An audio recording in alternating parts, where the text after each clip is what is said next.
আল্লাহ আল্লাহর জন্য যারা আল্লাহর রাস্তায় যারা দান করে তাদের কোনদিন কোন অংশে কমি হয় না। জোরে বলতে হবে সুবহানাল্লাহ। আল্লাহু সুবহানাল্লাহি ওয়া বিহামদিহি। আল্লাহু বাদশা সুলাইমান একটা রাস্তা দিয়ে যাচ্ছেন। নবী সুলাইমান রাস্তা দিয়ে দেখছেন এক কাঠুরিয়া কাঠ কাটতে আছে।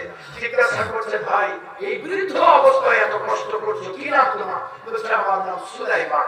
তো বলছে, আমি সুলাইমান বাদশা আর তুমি সুলাইমানের এই অবস্থা? এই নাও একটা হীরা বা লাল মুকুট থেকে খুলে নিয়ে আর হাতে নিয়ে যাও, তোমার 3 পুরুষ বসে খাবে, যাও চলে যাও। সুবহানাল্লাহ। আপনি বেশ কিছুদিন পরে যখন ওই রাস্তায় আসছেন তো দেখছেন ও আর কাঠ কাটছে। সুলাইমান আলাইহিস সালাম হাওয়াকে বললেন, হাওয়া দাঁড়াও। দাঁড়িয়ে দেখছেন কি করে, তো দেখছেন সুবহানাল্লাহ এই যত টাকা উঠবে সব বরকত আপনি বলেন, কারণ আপনি শুরু করে দিয়েছেন অন্য দিক থেকে। জি জি সুবহানাল্লাহ। আল্লাহ বলেন সুবহানাল্লাহ। কোরআন জান সুলাইমান নবী জিজ্ঞাসা করছেন, কি খবর? বলে, সুলাইমান হাতে ছিল তো এই কাঁটাতে পা ঢুকে আকাশা আর কোথায় কি পড়লো খুঁজে পেলাম না, আমার কপালে যা আছে তাই হবে। সুলাইমান নবী আলাইহিস সালাম আরেকটা ছাড়িয়ে ওকে দিলেন, বলে, যাও এটা বিক্রি করিও, তাহলে তোমার 2 পুরুষ চলে যাবে। 7-8 মাস পর ওই রাস্তায় আবার আপনাকে আসতে হচ্ছে, তো দেখছেন ওই কাঠুরি আবার কাঠ কাটছে। তো সুলাইমান নবী হাওয়াকে বললেন, হাওয়া দাঁড়া, কি ব্যাপার?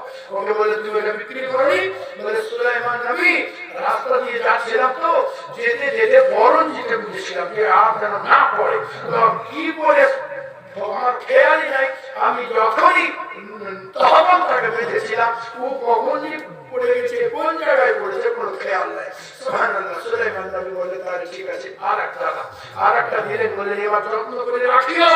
বলে, আর বলতে এইরকম পাগড়ির ভিতরে বেঁধে একটা লাল গামছা ছিল, লাল গামছাকে বেশ জোর করে দিয়েছেন, বেঁধে দিয়ে চলতে আসে। সুবহানাল্লাহ। এইদিকে আল্লাহ নবী চলে গিয়েছেন। আল্লাহ নবী যখন আবার আসছেন তো দেখে কাঠ কাটছে। আবারই যখন আবার ওকে দিয়ে চলে গেলেন, আবার যখন আসতেন দেখে কাঠ কাটছে। সুলাইমান নবী আলাইহিস সালাম বললেন, এই হাওয়া দাঁড়ালে দাঁড়া। পরে বললেন, কি খবর? তো বলছে, সুলাইমান নবী লাল গামছাতে বেঁধে নিতে দিয়েছিলাম, কোথা থেকে লাল জিনিস দেখে পুরো পুলিশ উঠে গেছে। সুলাইমান নবী এবার আর কিছু দিলেন না, চলে গেলেন। বহুদিন পরে আসছে তো দেখছেন অট্টালিকা তৈরি করেছে। অট্টালিকা তৈরি করার পরে ওখান থেকে নামছে হাজার হাজার লোক খাচ্ছে। তো সুলাইমান নবী কাঠুরিয়াকে জিজ্ঞাসা করলেন, কি খবর? বলছে, আমার আল্লাহ পেয়ারা নবী, আপনি কতবার দিবেন? হ্যাঁ, আমি খুব দুঃখ পাচ্ছিলাম। তো দেখছেন একটা সাপ একটা পাখির বাসাতে কামড়াতে যাচ্ছে। আমি মনে করলাম আমি এত গরিব, দান তো করতে পারবো না, কিন্তু কাউকে জান যদি বাঁচিয়ে দেব এটাও দানের শামিল হয়ে যাবে। সুবহানাল্লাহ, সুবহানাল্লাহ, দানের শামিল হয়ে যাবে।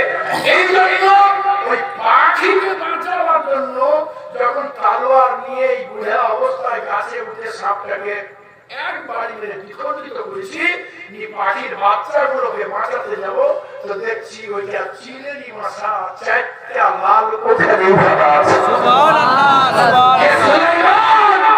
যতদিন আপনি দিয়েছিলেন কাজে লাগে নাই, আজ আল্লাহ দিয়েছেন তো হারাম। সুবহানাল্লাহ, সুবহানাল্লাহ। সুলাইমান নবী বলতে আছেন এটা আল্লাহরই আজমাইশ ছিল। হে আমার পেয়ারা, তোমাকে আল্লাহ মুফি করার জন্য জোর করতে হবে। সুবহানাল্লাহ, সুবহানাল্লাহ। আল্লাহ রাস্তায় যেন নাম করে আল্লাহ কিভাবে যে তাকে আতা করবে। সুবহানাল্লাহ। আল্লাহ ভালো জানে।